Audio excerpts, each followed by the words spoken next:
The Alter Rebbe, the founder of the Chabad movement, writes in his Siddur. Now, the Alter Rebbe authored a Shulchan Aruch, according to the dictate of the Maggid of Mizrich, who told him that he should author a Shulchan Aruch and incorporate the Piskei Dinim, the rulings of all the later Poskim. But the Alter Rebbe also arranged a Siddur, and in the Siddur there are halachas. So the Alter Rebbe writes in his Siddur, and sometimes the halachas are somewhat nuanced, following more the mystical tradition. As the Alter Rebbe once said, purportedly, that the Shulchan Aruch was written for the world, whereas the Siddur was written for Hasidim. So in his Siddur, the Alter Rebbe writes, Shenetilas Lulav b'Sukkah, that taking the Lulav, which is a colloquialism for taking the four kinds together in the Sukkah, meaning that this mitzvah should be performed when you are in that special sacred hut that we observe during this festival. It is and this is an important quote, mitzvah min hamuvchar, which really translates as the choicest way, or the way of choice to perform this mitzvah. In other words, the best way to shake it up. That's the best way to do it. The best way would be to take the lulav and esrog in the sukkah, when you're physically standing under the roof of the sukkah. That's the best way to do it. Mekoirei, the source of the Alter Rebbe's ruling, is in Kisvei HaArizal. The writings of the Arizal, which is a euphemism because the Arizal did not write anything by himself. His entire career as leader of the Kabbalists was about 2 years. But during the course of the lifetimes of his disciples, many, or most of his teachings were transcribed. And they were written down. And that's known as Kisvei HaArizal. It's called the writings of the Arizal, meaning the writings of the disciples of the Arizal. But this is found in the Siddur, which is called Siddur HaArizal, which has the prayers arranged as per the Arizal's instructions and teachings, as well as in a book called Pri Eitz Chaim Sha'ar HaLulav. So we have a book called Eitz Chaim, which talks about the strata, or the superstructure of the spiritual realities, Seder Shtalshalos. And then we have a book which is called Pri Eitz Chaim, which speaks about the mitzvahs and the necessity that we have, the requirement that we have to try to actualize all this holiness by learning Torah and doing mitzvahs. So in Pri Eitz Chaim, there is a shard, there's a portal, or a section called Lulav, and over there, in Kisvei HaArizal, in both of the locations, meaning they were written by different people. So the Siddur, the instructions on the Siddur, and then Pri Eitz Chaim, which is written by Reb Chaim Vital, in both places it says, the language that's used, that's employed, is Toiv Levarech B'Sukkah. It's a good thing to do. Doesn't say it's the best way. It's a good thing to do. Which sounds very similar, but it isn't. And we're going to analyze why it isn't, and how the language that the greatest of sages used is very, precise and exact. The Alter Rebbe doesn't follow that language. He doesn't follow that verbiage of syntax. Rather, he chose a different way to articulate this. He didn't say toiv levarech. He didn't say it's a good idea. It's good to make a bracha. He said mitzvah min hamuvchar, which means mashma, the intimation of mitzvah min hamuvchar. This is the choicest, the best way to do the mitzvah, rather than toiv levarech. It's a nice thing to do. She'ein zu rak hanhaga toiv lechud. It's not just that this is what we call a best practice, a nice thing to do. Ella, rather, that this is actually a part, this comprises a detail within the mitzvah of Lulav. So, for example, if you say Tov Levarech, there is a mitzvah called Lulav. The mitzvah called Lulav has wide-ranging halachas, and here's a practice which is not part of Hilchas Lulav, but a part of all those halachas that you learned about the Lulav. Yep. All those laws of what's the best lulav and what's the best esrog, what's the best, what's kosher, what's not. Okay, fine. Now, toiv levarech. Best practices is that business of lulav, of hilchas lulav that you learned, it's best to do that mitzvah in the sukkah. When we say mitzvah min hamuvchar, we're saying that it's a part of hilchas lulav. Just like we say that the lulav should look a certain way, or should be a certain way. For example, if a lulav is kind of coming apart, but it's not fully opened yet, is it still kosher? Yeah, it's still kosher. Is that the choicest lulav? You walk into the lulav store and say, can you give me a lulav that's kind of falling apart that's barely kosher? But as long as it's kosher, no. I mean, sometimes maybe people do that. But ideally, how should a person do? So I want to have a hider mitzvah. I want the most beautiful kind of lulav, or I want the most beautiful kind of esrog. I don't want a bare minimum esrog. So if somebody wants to say, I want to have an esrog which doesn't have any marks on it, or esrog which has a perfectly translucent skin, or whatever it is, like that's a part of lulav and esrog. When you say that something is mitzvah min hamuvchar, you're saying it's a part of the syntax of the esrog, the laws of esrog and lulav itself, and that's a big chiddush. That's that. When if you say mitzvah min hamuvchar, if you say that's the best way to do a mitzvah, then it actually becomes a part of the laws of lulav and esrog. That's a big leap. It's a big leap from toiv levarech to mitzvah min hamuvchar to this is a nice thing to do to this is the best way the lulav and esrog can be experienced. Obviously, the question that we're going to try to answer this morning is, what was the Alter Rebbe thinking? Unfortunately, he didn't tell us what he was thinking. But we would like to know what he was thinking. And what did he know that we should know, or we would like to know, but we'll only know so by very carefully analyzing the words that he used. And this is, of course, the way we treat a text charitably, analyze it carefully, and we try to peel away the layers and understand what was the motive behind a particular form of expression that was selected. Now, and that's what the Rebbe set out to do in this particular sikha. V'hine. It would seem reasonable to suggest, l'cha'ira haya efshar leimer, the kivan she mitzvah sukkah. Since the mitzvah of sukkah is, as we learned yesterday, teishvu kein taduru, that's the language the Gemara employs in Masechet Sukkah on page 28, that you should dwell in the sukkah. Dwell means, doesn't just sit there, spend some time. Whatever you do in your home, that's what you should do in the sukkah. The sukkah is your place of default. That's your natural location. So therefore, v'chol davar shaloi haya oisa chutz l'beisei liyasa chutz l'sukkasei. Anything you wouldn't do out of your home, don't do out of the sukkah. You eat at home, you don't eat it in the street. Eat in the sukkah. Whatever you're going to do at home, do in the sukkah. Obviously, a person doesn't have to do things he never does at home in the sukkah. That's not what meaning of teishvu kein to do. So if so, how do you move on? It's understood. Shagam netilas lulav tzarach liyas b'sukkah. That taking of the lulav and esrog should also be in the sukkah. It's a thing you do. Well, you don't do it all year, that's fine, but it's a thing you do this week. And since it's a thing you do this week, all the things you do should be ideally done in the sukkah. But the Rebbe says this explanation does not really satisfy the language that's used. Midiyuk lashon Rabbeinu, from the fact that the Alter Rebbe chose to write, and once again, this is a quote, mitzvahs netilasei besukkah, the mitzvah of taking it in the sukkah is mitzvah min hamuvchar, muchach. From this, it's demonstrable. Shenetilas dalad minim besukkah, that the taking of the four kinds, eino rak mitzad choivas mitzvah sukkah.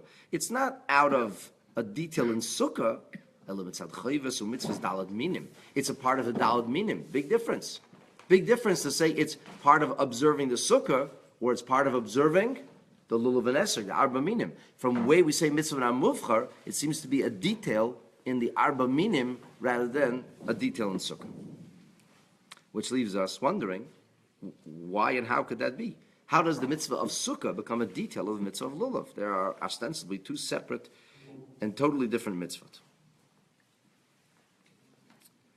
Why would we say that netilas dalad minim besukkah is eine rak mitzad chayvas mitzvah sukkah, but we'd say it's mitzad chayvas or mitzvahs dalad minim, that the taking of the lulav there is an appropriate thing to do because it's part of the mitzvah of netilas lulav doireshes. It's as if the mitzvah itself demands or requires or necessitates that its fulfillment, min hamuvchar, the best way, is besukkah daf. Now, oftentimes when we have a halacha or a discussion of Jewish jurisprudence, the best way to demonstrate a point is to ask, is there any practical difference? And this is called a nafke mina lahalacha. What difference does it make? In theory, it's just another way to skin the cat, quote unquote. What difference does it make? It's like, he's just being pedantic. You're using the twisting language this way, twisting language that way. Is there a difference? The Rebbe says there actually may be a difference. And that makes it extremely important for us to understand this. How could there be a difference? If taking the lulav and esrog is just connected to the sukkah, doing the sukkah right, when it's raining, like this morning, which technically one could argue that you're exempt from going to the sukkah, Well, if you're exempt from going into the sukkah, then guess what? You're exempt. You're exempt from taking a daled minim in the sukkah. That's it. We should just stay right here in shul, and as soon as we finish our class, we should get to davening, and we should not go out before halal into the sukkah.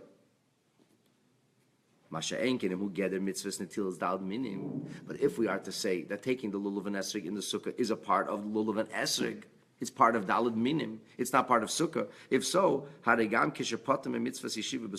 you may not be obligated to drink your coffee in the sukkah. That's fine. But mikol makim mitzvah min hamuvchar. The best way to do the mitzvah of daled minim would be in the sukkah.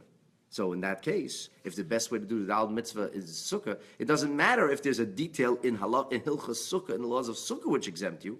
It has nothing to do with hilchas sukkah. This has to do with hilchas daled minim. So there is a difference.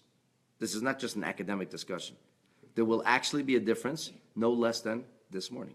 Because the best way, it's just hidur the mitzvah. It's not part of the mitzvah, it's just a nicer way to do the mitzvah. Yeah, but hidur mitzvah has to be a part of the mitzvah itself. There's a famous teaching of Reb Chaim Brisker that hidur mitzvah is only applicable when the mitzvah itself is being fulfilled.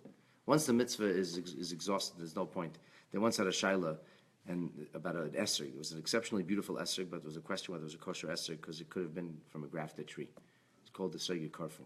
Or an esrog which we knew for sure was a kosher esrog, but it wasn't a very nice esrog.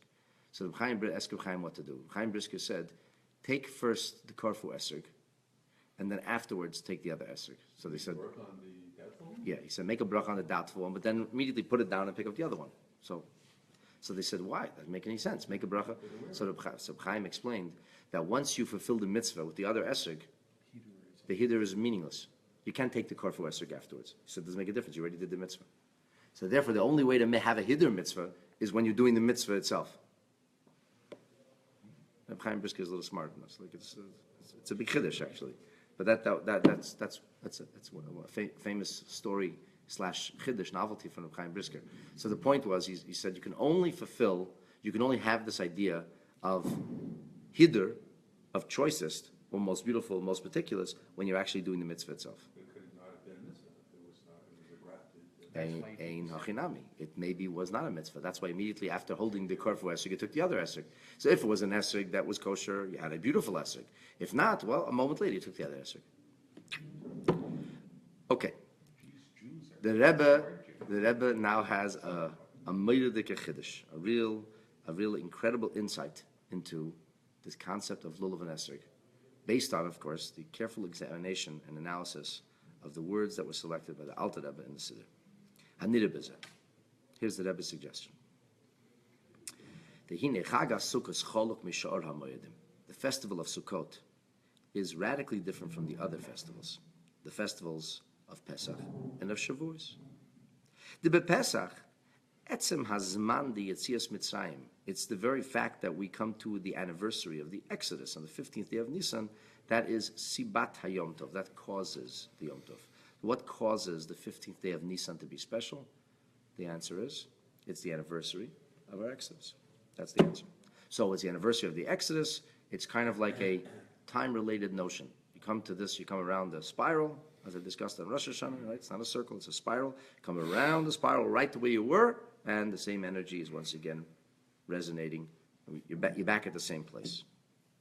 Chag HaShavuos, the festival of Shavuot, is also Toli Bahazman, the Shiva Shavuos, Mimachas HaPesach. It's not really a date, even though today we always celebrate it on the same date. When the calendar was dynamic, it was not necessarily celebrated on the same date, but it is always celebrated 7 weeks after Pesach. And that's how the first Matan Torah was, 7 weeks after Pesach. Masha Enking, very different when it comes to Chag HaSukkos. Ein shum inyan beguf hazman shebesibasei nikva hayom tov. There is nothing that happened on the 15th day of Tishrei that results or causes us to say, oh, we should celebrate today. Think about it. What happened on the 15th day of Tishrei in history? Wasn't that the second set of luchas? Second set of luchas is Yom HaKippurim. And that's why it's a day of Slichu Kapara. Hashem forgives us because He forgave us then. Isn't that when the clouds of glory returned? Clouds of glory returned. If the clouds of glory had lifted, we wouldn't have been. Well, they did lift after the Eagle. Yeah, after Aaron's passing, not after Eagle Azov. No, but they came back in the Sukkos of... That was 40 years later.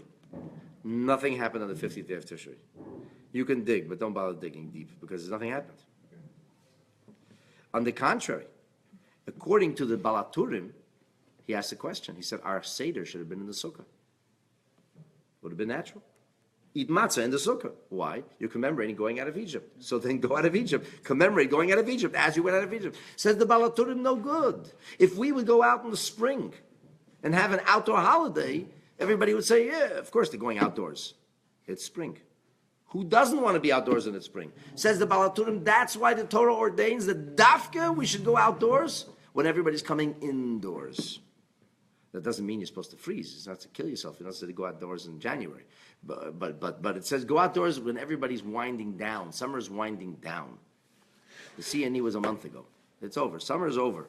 And now you're going out. So if you're going out now, nobody says, oh, sure, it's summer. Of course they're going out. What do they say? They don't know about Meshuggah. But what do they say? They say it must be a mitzvah. Jewish people doing a mitzvah. Nobody's going out for the sake of going out. Now is not the time to hold outdoor backyard parties. The outdoor backyard party season is over. This is not the time to get your tiki lamps or whatever, the stuff that you use for outdoor parties. In other words, the outdoor season ends, and that's when we go out. I'm not in the deep of winter, but when the outdoor season is over. What is the point? The point is it's demonstrable that we do this because it's a mitzvah. Says the Rebbe that this is the meaning of the pasuk. On the 15th day of the 7th month, which is Tishrei, hu chag Sukkos. It's Sukkos. Shivas Yom Hashem, 7 days for God. The language is a little bit unwieldy here. The mitzvah of sitting in the sukkah is only later on in the parsha. So why in the beginning does it start off right away saying on the 15th day is the Chag HaSukkos? Calls it Chag HaSukkos before we talk about the mitzvah of Sukkos. We haven't yet heard about the sukkah. Why would you start off by saying it's Chag HaSukkos? Shivas Yomim LaHashem. It's festival of Sukkot, 7 days for God. We didn't talk about the sukkah yet. The child's like reading this psukim. He said, what is this Chag HaSukkos? What is Chag HaSukkos? He said, relax, we'll get there in a few psukim. Why would you say that? Say Chag LaHashem. And then say, and what should you do in this Chag LaHashem? Oh, by the way, in this Chag LaHashem, one of the things you should do is sit in the sukkah. We didn't hear that yet. Ella, the point, that's exactly the point. Hagufa kamashma. This is exactly what we're trying to say. That what makes this time unique is not the time itself, because the time isn't unique. The time isn't special. It's not the anniversary of anything. Why is the days of Sukkah special? Because of the Sukkah. The Sukkah makes it special. Mishum zenik v'layamtiv. That's why it's a yamtiv. B'shar yamim tevim. The other festivals, hachag ukdushosei him sibas mitzvahs hachag. It's the festival itself. It's the anniversary itself. It's exactly the opposite. What happened on the festival of Sukkot? Nothing happened on the festival of Sukkot. So what are we doing this for? Because we have a mitzvah of Sukkah. Iker Kedushas HaYomtiv, the primary holiness or sanctity of these special days, is neveya from the mitzvah. It stems and flows from the mitzvah of Sukkah. Ve'ein ha-mitzvah toitzah it's not like there is a special time where God put us in a sukkah. Since He put us in a sukkah or protected and sheltered us on the 15th day of Tishrei, that's why we on our 15th day of Tishrei should go into something that represents being exposed to the elements and putting our trust in Hashem. No, nothing like that happened. In other words, hachefza, in the language of jurisprudence, hachefza shel hayomtiv, the actual object, if you will, of the yomtiv, of Sukkos, is the mitzvah of Basukkas taste for Shivas Yomim. In other words, the sukkah is a defining characteristic. It's not a thing we do in the holiday of Sukkot. It makes the holiday of Sukkot. Now if this is true, once we establish this foundation, now let's go back to the mitzvah of Daled Minim. Our question was, why would it be the best way to do it in the sukkah? And the answer is, Ulakachtam lachem, the Torah, when it speaks about the mitzvah of taking the Arba Minim, it says, take it on Bayom HaRishon, the first day. The first day of what? First day of Sukkot. But why is Sukkot called Sukkot? Because of the Sukkah. That means the Torah itself, when it speaks of the mitzvah of Arba Minim, it's telling us that the mitzvah is to take it on the first day of Sukkot. Why? Because it's Sukkot. What makes Sukkot Sukkot? The Sukkah. But in the Beis Hamikdash on the first day, they didn't take it in the Sukkah, did they? Doesn't say they didn't take it in the Sukkah. Doesn't say they didn't. Hainu shechayvus netilas dalad minim is not because of the time. There's something special about the 15th day of Tishrei, which requires the taking of a lulav and esrog, but rather because it is Sukkos. Nimtza comes out shekedushas Chag HaSukkos, that it's the holiness of Chag HaSukkos, which is caused by the sukkah. Hagorem es lechiyuv, which causes the responsibility, the obligation, the Torah's mandatory action of taking the dalad minim. Now, since the cheftza of Chag HaSukkah, since the object of this festival in and of itself is the mitzvah of spending time in the sukkah, and that causes the mitzvah of the dalad minim, it causes all the mitzvahs, because that's the defining essence of the mitzvah. Now we understand why the Alter Rebbe would have wrote the language. He employed the language he employed. He said when it comes to fulfilling the mitzvah of the dalad minim, what's the best way to do it? Mitzvah amufcha in the sukkah. Why? Because we initially when we started off there, we said, what's the connection between dalad minim and sukkah? It's two different mitzvahs. But once you define the festival of Sukkot as being a derivative of the sukkah, then anything connected to sukkah should naturally be in the sukkah. And that is why, when we finish davening, Shemona Esrei, we are going to go into the sukkah to make a bracha on the dalad minim, because that is the very best way to shake it up. You know, from previous how we took the Lulav and all, so you explained the etrog being different and all that stuff. So do we actually have to have a sukkah to perform that actual mitzvah? No, we don't require a sukkah. But you can still get the mitzvah. You can get the mitzvah without a sukkah. Right. But here, the point we're making today is the most powerful way to do this mitzvah, the best way to do this mitzvah, is actually in the sukkah. Right. Okay. All right? I'll shave